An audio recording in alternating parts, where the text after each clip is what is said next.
പ്രത്യേകിച്ച് ചക്കാപ്പൊടി ശരിക്കും പറഞ്ഞ ഒരു ഫുഡ് സപ്ലിമെൻ്റ് ആയിട്ട് ഉപയോഗിക്കാൻ തുടങ്ങി.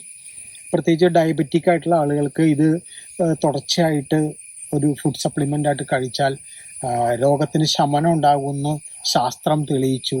അപ്പോൾ അതുകൊണ്ട് ആളുകൾക്ക് പ്രിയമേറി. നമ്മള് വെറുതെ നിലത്ത് വീണ് പോയിരുന്ന ചക്ക ഇപ്പൊ ഭയങ്കര ഡിമാൻഡുള്ളൊരു സംഭവമായി മാറിയേക്കാണ്. അത് എന്തുകൊണ്ട് അത് സംഭവിച്ചു? എങ്ങനെയാണ് ആൾക്കാർ ഇത് തിരിച്ചറിഞ്ഞത്? ഇപ്പൊ ശരിക്കും വ്യാപകമായിട്ട് വ്യാവസായിക അടിസ്ഥാനത്തിൽ വലിയ വലിയ ഫാമുകൾ ഉണ്ടോ കേരളത്തില്? വാല്യൂ ആഡഡ് ആയിട്ടുള്ള പ്രോഡക്ട്സ് ഒരുപാട് വന്നു തുടങ്ങിയോ?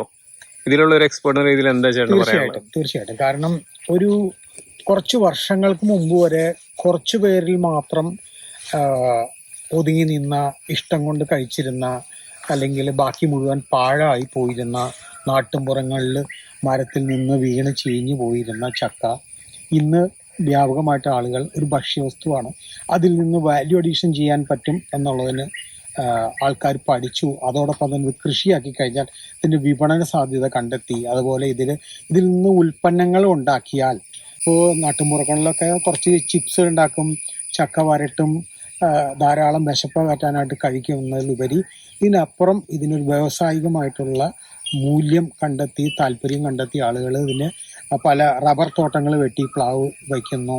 പലതരം വിദേശ പ്ലാവുകൾ ഇവിടെ കൃഷി ചെയ്ത് പലതരത്തിലുള്ള ചക്കകൾ കഴിക്കാനൊരു അവസരം ഇവിടെ ഉണ്ടായിട്ടുണ്ട്. ഒരു വ്യവസായ ഒരു ഉൽപ്പന്നമായി ചക്ക മാറി എന്നത് പ്രത്യേകതയുണ്ട്. മറ്റുള്ള പഴങ്ങളെ പോലെ, അല്ലെങ്കിൽ ഇതൊരു വെജിറ്റബിൾ വരുന്ന കാറ്റഗറിയിലാണ് വരുന്നത്. അപ്പോൾ ടെൻഡർ ജാക്ക് ഫ്രൂട്ട് വളരെ നാട്ടുപുറങ്ങളിൽ മാത്രം നമ്മൾ ഇടിച്ചക്ക കൊണ്ട് കറി ഉണ്ടാക്കിക്കൊണ്ടിരുന്ന സ്ഥലത്ത് ഇപ്പോൾ ചക്കയുടെ ഒരു പ്രാരംഭഘട്ടം മുതൽ ചക്ക പഴുക്കുന്ന സമയം വരെയുള്ള ചക്ക മൊത്തം നോർത്ത് ഇന്ത്യയിലുമൊക്കെ ഉപയോഗിക്കാവുന്ന രീതിയിലേക്ക് കാര്യങ്ങൾ എത്തി. അതൊരു വലിയ മാറ്റമാണ് സംഭവിച്ചിരിക്കുന്നത്.